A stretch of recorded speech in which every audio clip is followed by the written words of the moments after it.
Kak Syamil, Kak Maul, Kak Vina.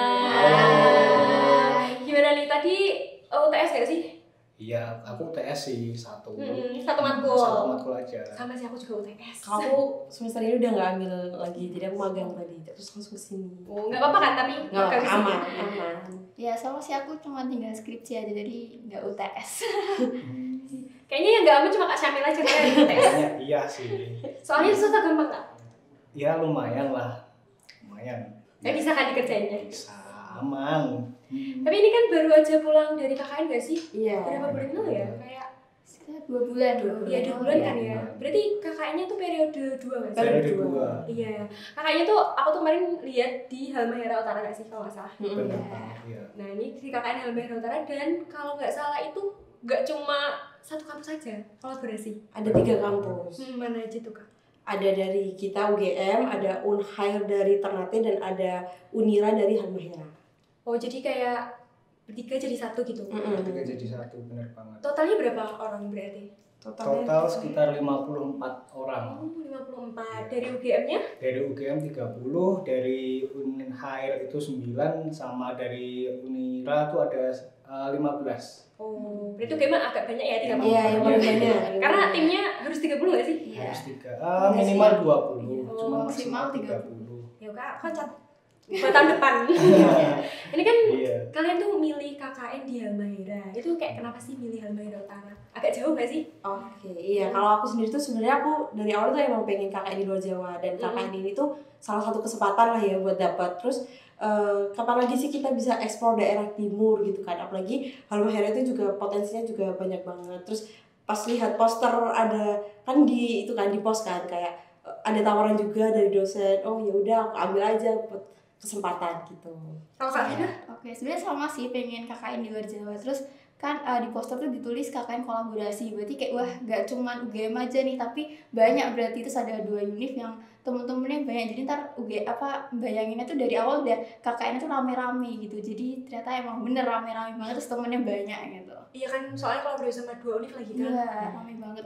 Kak Syamil juga sama alasannya. Mungkin kurang lebih sama ya. Tapi kan ditambah lagi mungkin view-nya kan juga bagus kan Halmahera Utara itu kan. Jadi itu mungkin jadi sesuatu yang menarik juga kalau misalkan kita KKN di sana seperti itu. Terus kalau perjalanannya ini kan dari Jogja ke Halmahera itu kok agak jauh itu gimana tuh? Boleh cerita gak sih perjalanannya?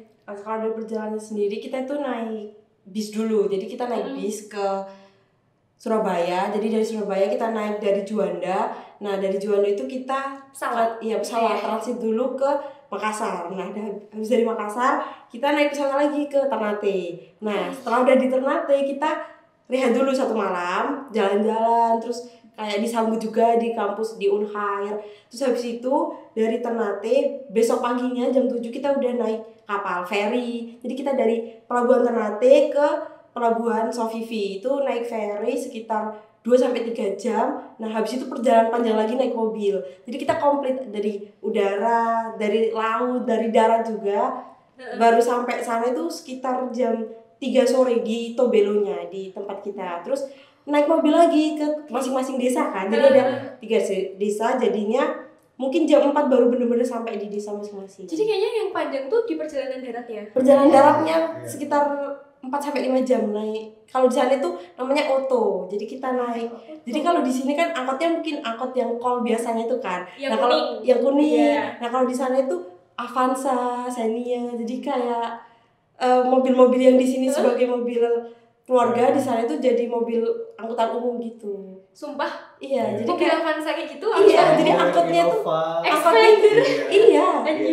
Jadi kayak yang kaget sih awalnya kok bisa kayak gitu. Dan itu namanya Oto. Iya, disebutnya Oto. Ya terus kan udah sampai di Halmahera nih, kayak sumber daya alam yang di sana tuh apa aja sih Kak? Oke, kalau kan karena Halmahera Utara di Maluku Utara ya, nah Maluku Utara itu kan identik dengan rempah. Nah jadi di sana tuh kayak banyak banget rempah-rempah. Ini kayak salah satunya ada pala. Lucu loh ini, warnanya ini kayak apa? Ini merah atau hitam kayak iya, serangga. Iya, jadi kayak di sana tuh banyak kebun pala, bahkan pala tuh jatuh di bawah gitu ya, nyampe ke injek-injek karena saking banyaknya. karena saking banyaknya pala. Terus selain pala ada cengkeh, terus ada kelapa. Ya kelapa nggak Iya, sih? selain Kelapa juga banyak. terus juga nah ini Sumpah itu banyak banget. Iya, banyak banget emang. Jadi itu biasanya dijadiin kopra kalau di sana. Kopra itu apa, Kak? Kopra tuh kayak apa ya? Kelapa tua terus diasepin gitu. Nah, itu biasanya buat banyak hal sih, kayak industri kosmetik dan sebagainya. Dan kalau tahu harga kelapa di sana tuh cuma Rp600. Sumpah. Rp600 itu satu Seharga biji, permen. seharga permen. Semurah itu karena sebanyak itu. Iya, sebanyak itu, benar-benar sebanyak itu. Pala dan cengkeh semua teman-teman di sini juga murah. Kalau pala mahal sih. Itu biasanya pala tuh cuma diambil fully sama bijinya aja. Gitu. Terus kalau kelapa kan banyak produknya, salah satunya ya kopra itu. Kopra, aku curiga jangan-jangan kosmetikku dibuat dari itu. Bisa jadi. Kayaknya ya. Kayaknya kosmetik ya, skincare tuh sama hari-hari dari itu. Terus dengan banyaknya sumber daya alam nih kan di Halmahera Utara, terus untuk penyusunan program kerjanya itu gimana, Kak? Oke, jadi terkait program kerja, kami kan sebelumnya kan ini kan KKN kolaborasi. Jadi kami berkolaborasi dengan Unira, Unhair, dan juga pemerintah daerah Halmahera Utara yang kebetulan itu diinisiasi dari Kagama. Jadi Kagama itu mengadakan perkumpulan yang mana kebetulan di dalam Kagama itu ada yang jadi sekretaris daerah, ada yang jadi dosen. Nah, dari situ timbullah wacana untuk ayo kita buat semacam KKN kolaborasi yang mana harapannya KKN kolaborasi ini bisa semacam membantu masyarakat, memberikan wawasan, peradaban seperti itu. Jadi kan kebetulan Kagama kan juga ada terkait program desa inklusi yang mana desa inklusi itu mungkin desa dengan karakter khusus mungkin seperti itu ya. Maksudnya desa inklusi itu kayak yang mengajak masyarakat itu untuk menerima semua ada perbedaan, kayak kan macam-macam kan kalau orang Indonesia kayak ada macam suku, agama, sosial, ekonomi. Nah, jadi kayak desa inklusif itu yang mengajak masyarakatnya untuk saling menghargai perbedaan, juga untuk mengajak semua masyarakat itu berpartisipasi yang ada di desa. Jadi nggak cuma misalnya kayak yang sosialnya ini aja nih, yang suku ini aja yang boleh berpartisipasi di desa, tapi semuanya gitu. Dan itu mereka ngajak kerja sama semua ya, kayak Pemda, Universitas UGM, Unhair, Halmahera, kayak kolaborasi aja nih kita bareng-bareng bentuk program kerjanya. Terus untuk rincian dari program kerjanya tuh ada apa aja sih, Kak? Mungkin dari kami tuh ada 5 hal yang diangkat. Itu yang pertama adalah rempah itu sendiri, kemudian ada sumber daya alam, lalu ada pariwisata, mitigasi bencana, dan sumber daya manusia. Jadi dari 5 itu tersusunlah 38 program kerja yang mungkin dari 38 program kerja itu kan tidak bisa diimplementasikan di masing-masing desa karena mungkin kami hanya beberapa saja yang mungkin bisa diimplementasikan dari desa masing-masing karena kembali lagi karena setiap desa itu memiliki karakternya masing-masing. Oh iya. Terus BTW desanya itu ada berapa nih yang dibina? Ada 3. Oh. Jadi ada desa apa aja? Oke, kalau aku di Gorua Selatan. Kalau aku dari desa Pitu. Kalau aku sendiri di desa Ngidio. Kalau yang ini di desa apa? Kalau ini di desa Gorua Selatan. Iya. Ya, jadi kan tadi ada 38 program kerja ya. Nah, itu kita ada di setiap desa tuh ada beberapa program kerja unggulan. Nah, ini kalau di Gorua Selatan sendiri ada 5. Itu yang pertama itu ada taman baca. Jadi ini kami membuat taman baca. Jadi awalnya itu ada bangunan yang kayak rusak, ini masih rusak kayak gak kepake. Akhirnya itu semua dari kami merenovasi untuk bikin jadi taman baca gitu. Terus ada apa lagi selain taman baca? Nah, setelah itu ada pengolahan sampah kayak gini, ada buat eco-brick, terus eco-enzim, terus juga pembuatan tempat sampah sementara gitu di belakang kantor desa itu ada bangunan itu. Nah, kalau ini pemanfaatan SDA lokal. Jadi kalau di desa Gorua Selatan itu juga selain membuat selai pala, ini juga bikin abon ikan. Ya, jadi ikan cakalang atau ikan komu gitu. Biasanya disambel juga bisa nggak sih itu? Iya bisa. Nah, tapi karena di sana itu belum ada yang bikin menginovasi. Jadi kami mengajarkan untuk membuat abon ikan gitu supaya siapa tahu masyarakat tertarik untuk membuat usaha atau bisnis kan karena belum ada gitu. Jadi kami bisa ini nggak sih jadi produk UMKM? Iya, belum bisa jadi BUMDes juga gitu. Oke. Terus selain itu ada juga ini terkait literasi kesehatan mental. Nah, kenapa literasi kesehatan mental itu jadi program unggulan? Karena kan sebelum KKN itu kita dijelaskan kayak sama Kak Gama terkait potensi dan juga kelemahan masing-masing desa. Nah, kalau di Gorongan Selatan sendiri itu kelemahan desanya itu masyarakatnya khususnya remaja itu masih minim terkait pengetahuan kesehatan mentalnya. Jadi kalau misalnya mereka mengalami tekanan atau ada masalah yang bikin stres itu mereka belum tahu nih cara mengatasinya benar. Jadi masih ke hal-hal yang perilaku yang masih kurang tepat gitu. Nah, jadi bahkan ada keinginan untuk mengakhiri hidupnya. Jadi kalau di Desa Gorongan Selatan itu berdasarkan informasi yang kami dapatkan itu desa yang tingkat bunuh dirinya tertinggi di Halmahera Utara. Ya, jadi makanya salah satu program unggulannya itu terkait kesehatan mental. Jadi kami mengajarkan teman-teman untuk supaya apa sih kesehatan mental itu, terus kayak gimana cara menjaga kesehatan mental, terus kalau misalnya kita lagi stres tuh harus gimana gitu. Nah, harapannya ya supaya teman-teman lebih aware gitu terkait kesehatan mentalnya diri sendiri, juga meminimalisasi angka tingkat bunuh diri tadi gitu. Terus untuk yang ini, pembuatan produk selai pala. Jadi mungkin produk selai pala itu diterapkan di semua desa karena memang buah palanya sangat banyak. Jadi mungkin ini menjadi produk unggulan di mungkin semua desa karena memang buah pala di sana tuh kebanyakan dibuang begitu saja karena buah pala sendiri itu biasanya cuma diambil biji dan fulinya. Dan itu biasanya untuk minyak asiri dan sebagainya. Namun masyarakat sendiri masih belum paham gimana sih cara mengolah dari buah pala itu sendiri. Karena memang buah pala itu kan memiliki karakter yang khas atau unik. Jadi mungkin cita rasanya itu seperti nanas yang agak asam-asam gitu. Jadi dari situ kita berinovasi untuk membuat produk selai pala yang mana harapannya ini juga bisa menjadi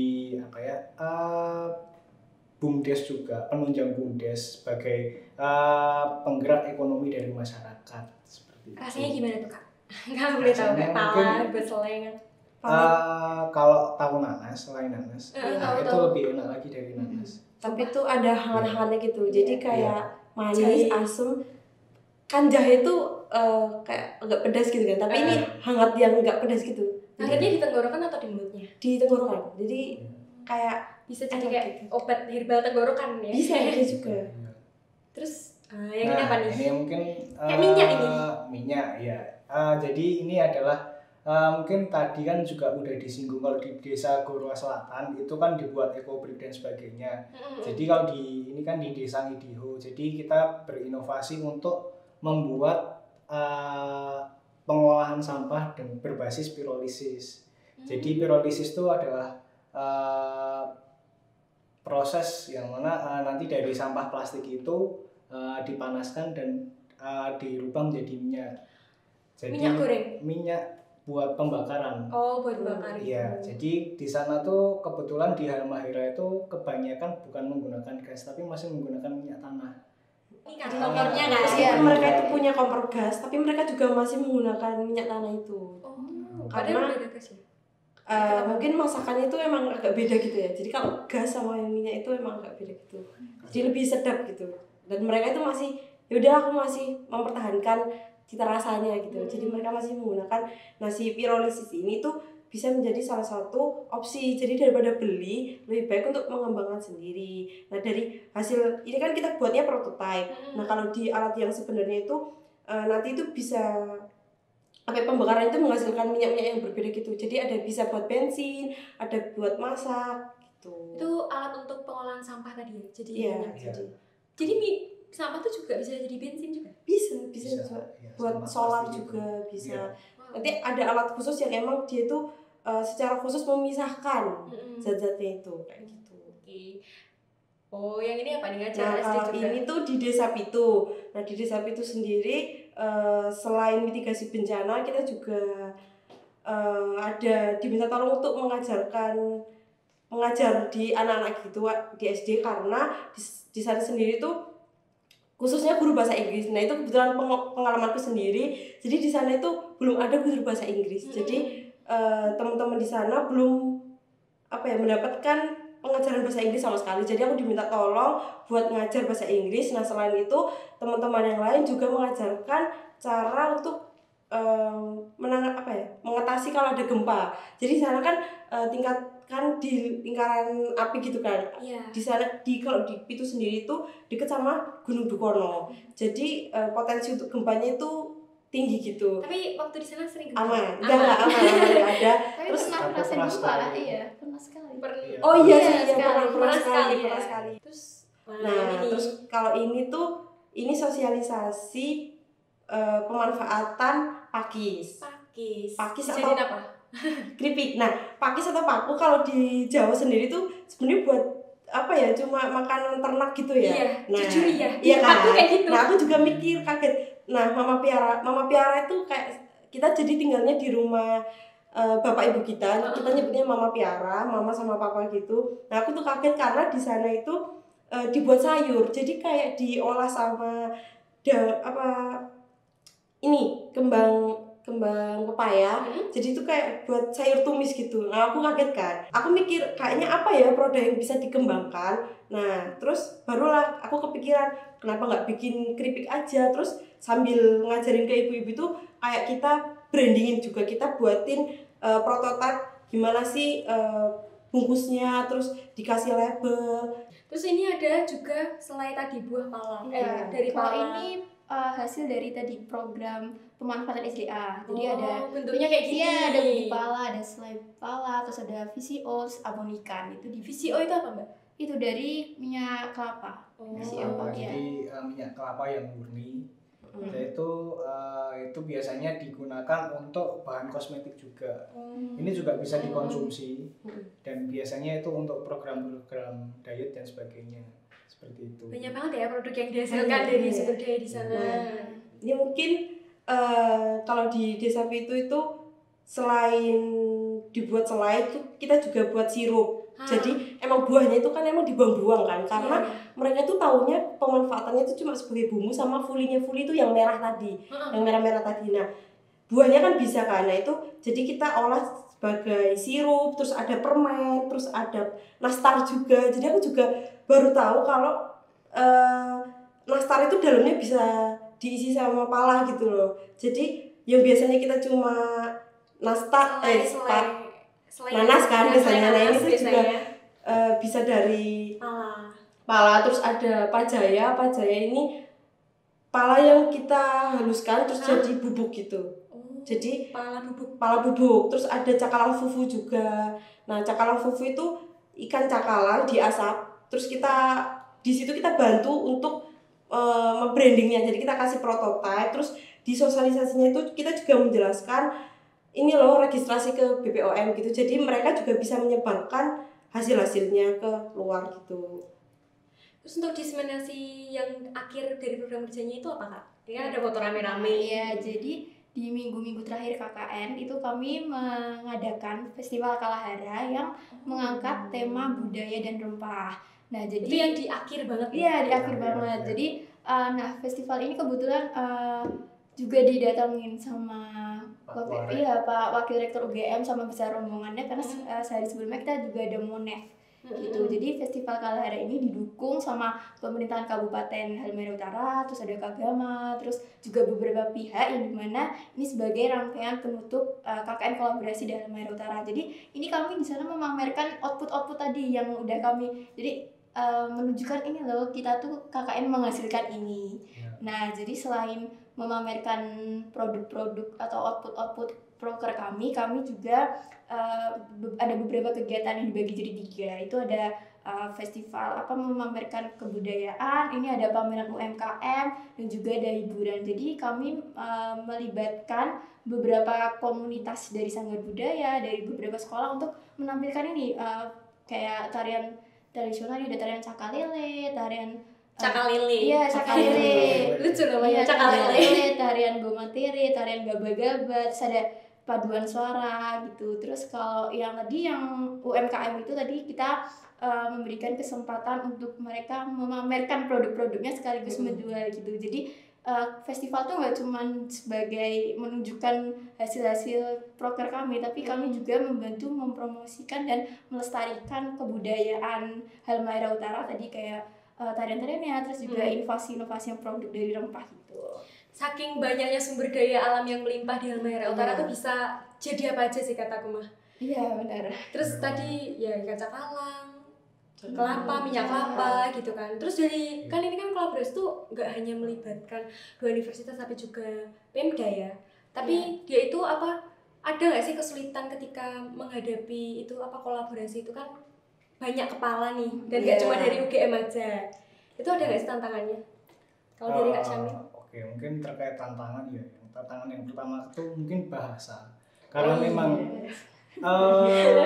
bahasanya jelas jauh beda ya. Oh iya.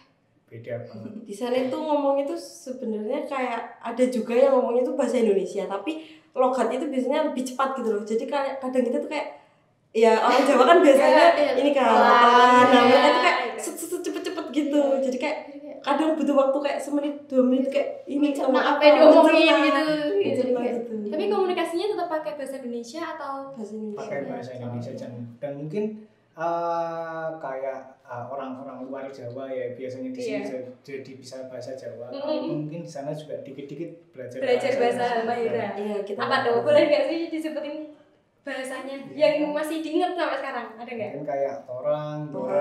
Torang itu apa tuh artinya? Kita. Orang itu kita. Torang itu kita. Orang itu kita. Terus kita itu saya. Hah? Kita itu saya. Iya, kita itu artinya saya di sana. Kalau torang tuh kita. Iya.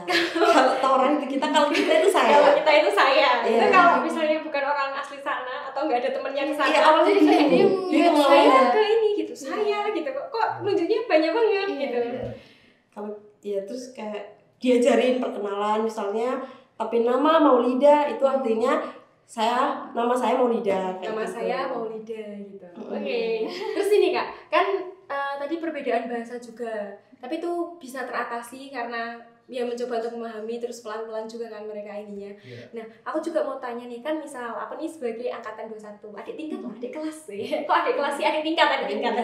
Kalau misalnya mau lanjutin KKN ke Halmahera, itu tuh ada nggak sih dari semua program kerja yang udah terlaksana itu ada nggak sih evaluasi dari Kak Syamil, Kak Vina, Kak Mul? Ya itu ada nggak sih kayak terus ada nggak sih mungkin inovasi ke program kerja baru gitu? Oke, mungkin aku mau menjawab terkait itu. Jadi mungkin yang bisa dievaluasi dan mungkin bisa ditingkatkan lagi yaitu tentang pengolahan sumber daya alam yang ada di sana. Nah itu kan karena memang masih banyak banget yang belum kita eksplor. Jadi mungkin kedepannya bisa dikembangkan berbagai produk-produk olahan dari sumber daya alam lokal yang ada di sana. Terus terkait pirolisis juga mungkin bisa dikembangkan karena memang kalau tadi Maul bilang sebagian kebetulan di desaku kan agak jauh dari kota itu memang masih semuanya menggunakan kompor dari minyak. Iya tadi yang. Jadi mungkin kedepannya bisa dibuat di sisi lain itu kan sebagai sumber energi alternatif juga kan, yang mana jelas lebih murah seperti itu karena kan ibaratnya kita bisa buat sendiri dan mungkin terkait mitigasi bencana karena di sana tuh memang banyak sekali bencana-bencana alam yang mungkin perlu dikembangkan sensor dan sebagainya seperti itu. Itu kalau dari aku. Kalau dari aku mungkin di pariwisatanya ya kan misalnya di desa Pitu itu sebenarnya mereka itu kayak punya pulau sendiri gitu, pulau milik desa dan itu bisa dikembangin. Nah waktu itu aku juga sempat ada eksplorasi bawah lautnya, terus itu mungkin kalau mau KKN di Halmahera lagi, kalau kebetulan misalkan Pitu ditunjuk lagi sebagai lokasinya itu bisa dikembangin lagi gimana sih cara ngembangin wisata itu. Jadi kayak bisa lebih berkembang lagi gitu ke depannya. Gitu sih. Sebenarnya hampir sama sih tadi yang memanfaatkan SGA gitu ya. Tapi karena aku baru di Goruwa Selatan yang meningkatkan literasi kesehatan mental tadi itu kan baru berkesempatannya di Goa Selatan aja. Nah nanti mungkin tahun depan bisa diajarkan di semua desa gitu, supaya nggak cuma di desa Goa Selatan yang peduli punya materi terkait mendapatkan materi kesehatan mental, tapi semua desa, jadi supaya semua bisa aware gitu sama kesehatan mentalnya, karena kesehatan mental juga sama-sama penting gitu ya seperti kesehatan fisik gitu. Jadi buat nerusin KKN di Halmahera tuh emang masih perlu dan penting juga gak sih? Tapi meskipun sumber daya alam tuh aku pikir tadi udah terolah banyak, tapi ternyata masih ada nih yang masih banyak potensinya. Tadi pariwisata juga masih ada gitu.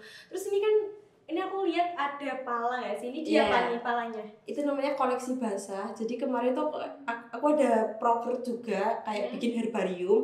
Nah itu buat awetan. Jadi itu direndam sama formalin biar dia tuh awet gitu. Nah tujuannya, kalau tujuan prokernya sendiri itu biar ngenalin ke anak-anak. Itu kan buat media pembelajaran kan. Nah jadi kayak ngenalin ke anak-anak, oh ini loh bagian-bagian pala, terus kalian tuh harus tahu potensi-potensi alam yang ada di sekitar kalian. Terus itu sebagai oleh-oleh buat diri sendiri, aku buat untuk aku sendiri. Tadi ini palanya mirip sama yang di foto. Iya mirip, ini yang merah namanya Fully. Itu Fully-nya, jadi buahnya kurang lebih yang ini? bulat itu. Iya.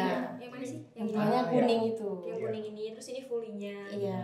Ya gampang ya kalau dilihat di kaca gitu. Terus ini ada mata apa nih? Itu kan waktu festival itu ada banyak UMKM kan. Nah, itu ada salah satu komunitas namanya Sekolah Anyam. Jadi mereka itu bikin ini namanya Sasiru. Jadi itu sebenarnya itu versinya itu yang besar, itu kayak tampah. Tapi ini versi mininya buat, jadi mereka kayak memang concern buat pengembangan skill anak-anak gitu. Jadi mereka ngisi kegiatan anak dengan membuat ini. Jadi ada yang versi lebih kecil lagi. Terus kalau kalung-kalungnya itu dari desa. Lucu. Jadi ada namanya. Kita dapat semua itu oleh-olehnya. Ini nangis gak sih waktu? Nangis di akhir gitu. Jadi itu dipakein gitu sama Mama Piara. Jadi kayak teman-teman terharu gitu. Diukir namanya satu-satu. Iya, ini ada namanya nih Kak. Pemdes Pitu Maul. Iya, jadi katanya itu seumur hidup nggak boleh hilang. Biar kita bisa kembali lagi terus ke sana gitu. Berarti ekspektasi untuk KKN di luar Pulau Jawa tuh semuanya bisa tergapai nggak sih? Bisa. Tadi ekspektasinya ini ketemu teman-teman baru, terus habis itu dapat keluarga baru, terus pengalaman baru juga, explore Halmahera Utara, terus lihat keindahan alamnya, perjalanannya yang jauh, terus itu dapat semuanya gitu. Semuanya ada, ekspektasinya terpenuhi semua, kolaborasi kayak wow, menarik banget sih cerita Halmahera Utara ini Kak, kayak keren banget sih. Besok bisa dilanjut. Boleh nih berarti ya. Boleh, dan masih ada yang dieksplor juga. Iya, masih banyak yang bisa dieksplor. Wih, keren. Terus habis ini mau kemana nih Kak rencananya? Habis ini mau saya pulang dari sini. Mau ke fakultas. Ke fakultas, balik lagi ke kehutanan. Balik ke kehutanan. Kerimba raya. Gitu. Iya. Oke, keren banget sih ceritanya Kak. Makasih banget loh udah mau datang ke sini buat ngobrolin KKN Halmahera Utara. Jadi aku punya pilihan nih kayaknya mau KKN. Iya. Kalau mau lebih lanjut bisa di IG kita juga. Di apa namanya Kak? Kelanahara. Oke, jadi Di kayak kepoin itu. dikepoin itu terus nanti kayak bisa open lah ya. Bisa. Untuk tim yang baru. Aman.